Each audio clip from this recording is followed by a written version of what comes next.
Game number 2 is getting underway right now. We're going to find out what Kranich and what Kaldi have done in preparation for game number 2. Kranich looking for that 2-0 lead, and Kaldi, he needs to tie this one up. You know, the funny thing is, like, yeah, you get a free 8-8, but what are you going to do with it? Attack my 1-1? Attack my 2-1? Yeah, I'm going to attack your face. Kaldi moving over to Grim Patron, and I don't blame him for this one. This is honestly, I think, where he's going to find a little bit more success with his opening strategies. Not just that, but it has a pretty decent matchup against the deck that Kranich was, just dealing with. When your deck wants to be running Whirlwind and Unstable Ghoul, and your your opponent queues up a deck with 1-1s and 2-1s in it. Deck. Yeah, like it just seems like this matchup can be a nightmare. Yeah, for the Paladin deck. Kranich's hand, so good.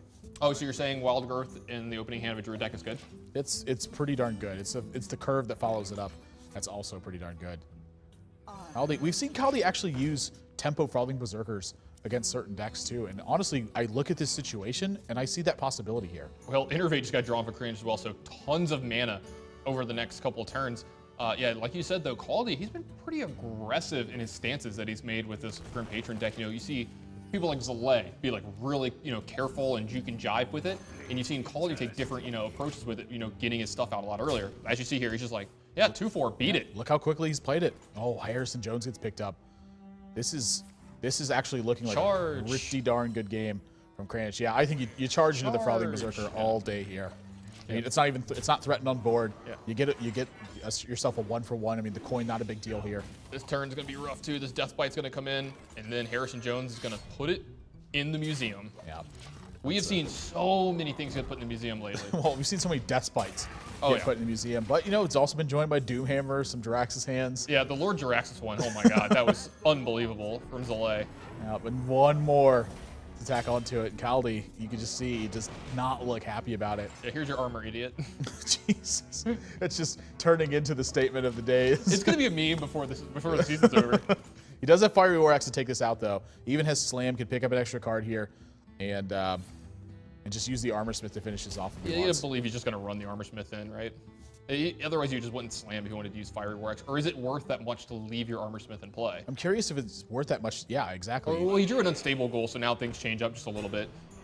Every single time you put one of these extra minions on board, though, it's one less Whirlwind effect that you get for the future. So I think that playing this right now, sort of a mechanism to unlocking Grim Patron a little bit sooner than you normally would. Yeah, and so do you think Kranich will just get aggressive and Wrath it right away here, so you don't get to use it? I don't mind the Wrath here at all. I mean, the Whirlwind effects are so dangerous in this one, and with a card like Harrison Jones, you want to pick off Death's Bite. You want to pull Whirlwind effects off the board.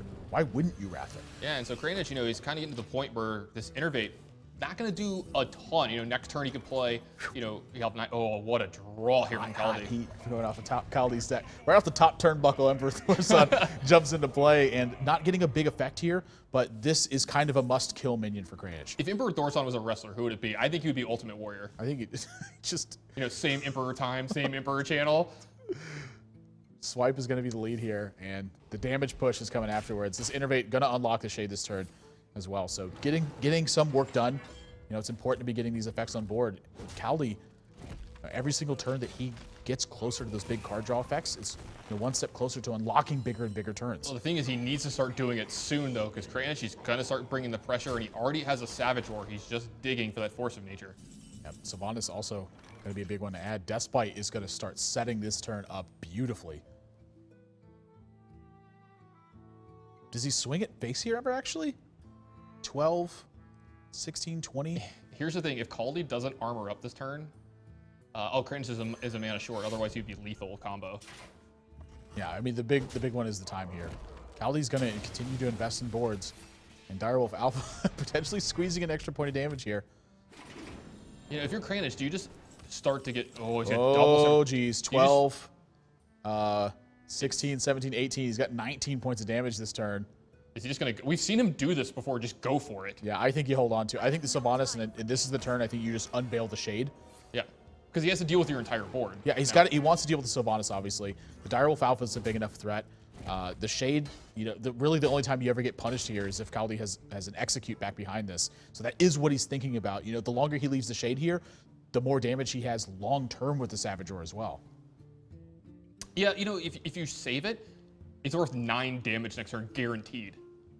Yeah. So, That's actually what's going through Kranich's head right now. He's like, maybe I just want to make sure that he gets more damage next turn. I like the push, and this is... I do as well. This is Kaldi's opening to maybe try to get this board under control. Yeah, he does have, you know, Warsong Commander of Grim Patron and a Whirlwind. He can fill up a gigantic board, but there is a Sylvanas over there.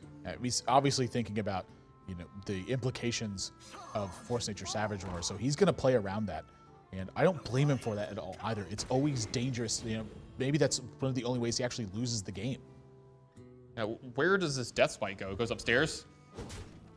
Yeah, doesn't have quite lethal this turn. He doesn't have lethal, right? Yeah, I was going to start counting. Because he makes 2, and he makes 2 more.